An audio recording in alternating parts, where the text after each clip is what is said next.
Hi friends, ഹഫ്സാസ് kitchen ക്രാഫ്റ്റിലേക്ക് സ്വാഗതം. ഞാൻ സൗജ്യ.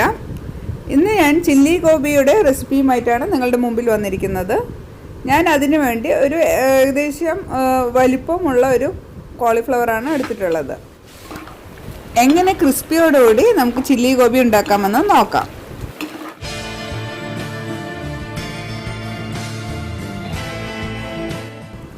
ആദ്യം നമുക്ക് ഈ കോളിഫ്ലവർ ഒന്ന് വൃത്തിയാക്കി എടുക്കണം. അതിൻ്റെ ഇലകളും തണ്ടുകളെല്ലാം മാറ്റി നമുക്ക് ചെറിയ പൂക്കളാക്കി ഒന്ന് മുറിച്ചെടുക്കാം. നല്ല തിളച്ച വെള്ളത്തിൽ മഞ്ഞൾപ്പൊടി ഇട്ടതിന് ശേഷം നമുക്ക് ഇതൊന്ന് അതിലോട്ടിട്ട് കഴുകിയെടുക്കണം. ചിലർ അത് സ്റ്റീമിൽ വെക്കാറുണ്ട്.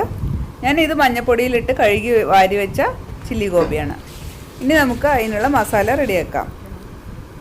ഒരു പാത്രമെടുത്ത് 3 ടീസ്പൂണാണ്, ഹീപ്ഡ് സ്പൂണാണ് ഞാൻ കടലമാവ് ചേർത്തിട്ടുള്ളത്. 1 ടീസ്പൂണ് മുളക് പൊടി ചേർത്തിട്ടുണ്ട്. അത് അവരവരുടെ ടേസ്റ്റിനനുസരിച്ച് മുളക് പൊടി ചേർത്താം. 1/2 ടീസ്പൂൺ ഗരം മസാല പൊടിയും ചേർത്തിട്ടുണ്ട്. ഈ ചില്ലി ചിക്കൻ പൗഡർ ഓപ്ഷനിലാണ്, വേണ്ടവർക്ക് ചേർത്താൽ മതി. ഒരു 3/4 ടീസ്പൂണോളം ഉപ്പ് ചേർത്ത് കൊടുത്തിട്ടുണ്ട്.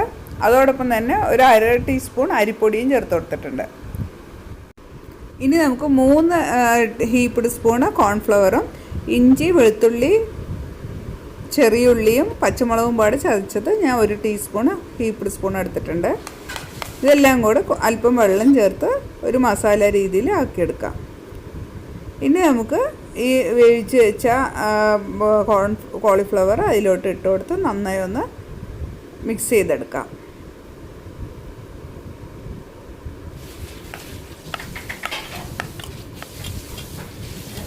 നന്നായി ഒന്ന് മിക്സ് ചെയ്തെടുക്കാം.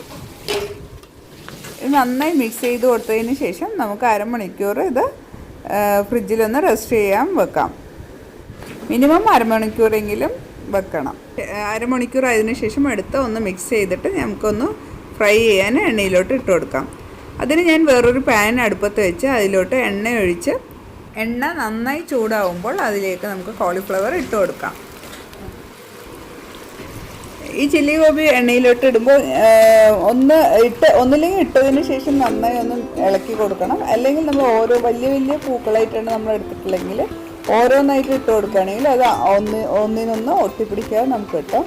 അല്ലെങ്കിൽ നല്ല ഹൈ ഫ്ലെയിമിൽ ഇട്ടതിന് ശേഷം നന്നായി ഒന്ന് ഇളക്കി കൊടുക്കണം.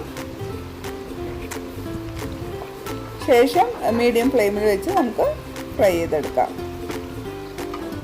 നന്നായി ഫ്രൈ ചെയ്തതിന് ശേഷം നമുക്ക് വാരി വെക്കാം.